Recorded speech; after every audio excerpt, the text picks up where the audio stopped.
omulabi waffe wa Gospel Hint. Olunaku lwaleero tusazeewo okuba nga tukulambuza ennyanja omuzungu gye walirise lake. Tusazeewo leero okugendako Kasenyi,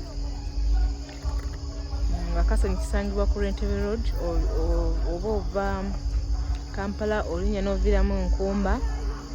Bw'otuuka Enkumba n'obranchingira awo n'obuuza abantu ekigende Kasenyi. Kasenyi gye tuli waliyo ebintu bingi ebyewuunyisa era nga wogezaako olaba obuzinga. Akazinga owo n'eryato liri erigenda ku akazinga. Kazinga kaliko ebintu eby'enjawulo bingi. Mwana to abantu bagenda bakyakalirako, bagenda n'okulako honeymoon, bakolerako buli kimu kye bagala zipate ku akazinga.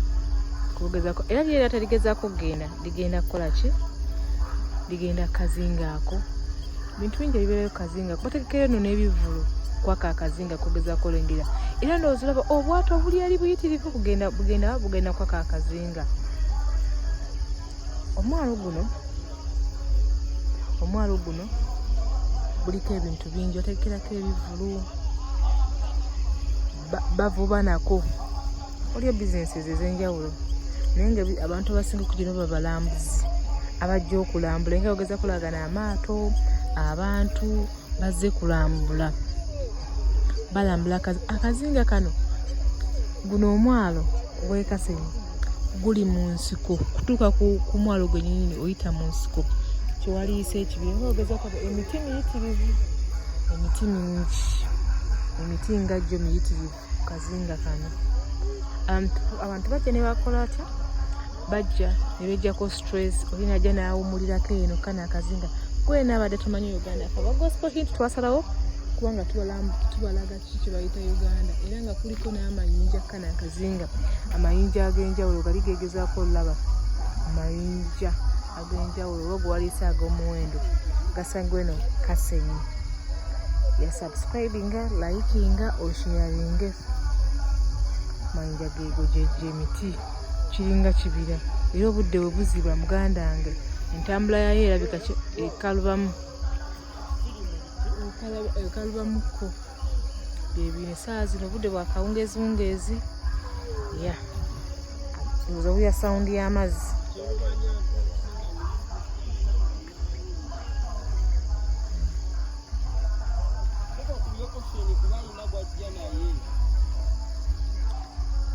Kyekino kyayita Buy Uganda Build Uganda.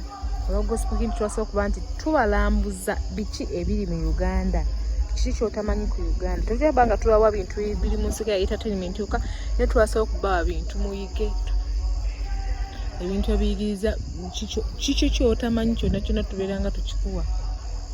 Nga wogezaako abantu bali eno basanyufu.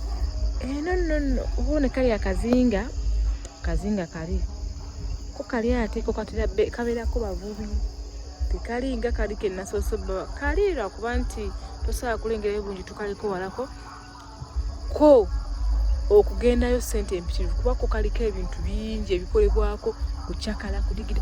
Kali wakati mu mazzi mabbali ne mabbali mazzi. Genda bogezaako laani wano mabbali ne mabbali mazzi.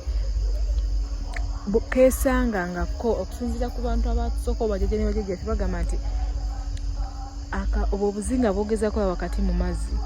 Abantu beesanga nga buguddewo bugwi mu mazzi ne kesanga nti kali awo wakati tekavaawo tekaseetuka tekakolaki kaliko mayinja gokka ag'omuwendo. Ennyanja eno gye tuliko tekoma era nogyo n'obulaba neetugezaako zuuminga eraga nti tekola ki? Tekoma.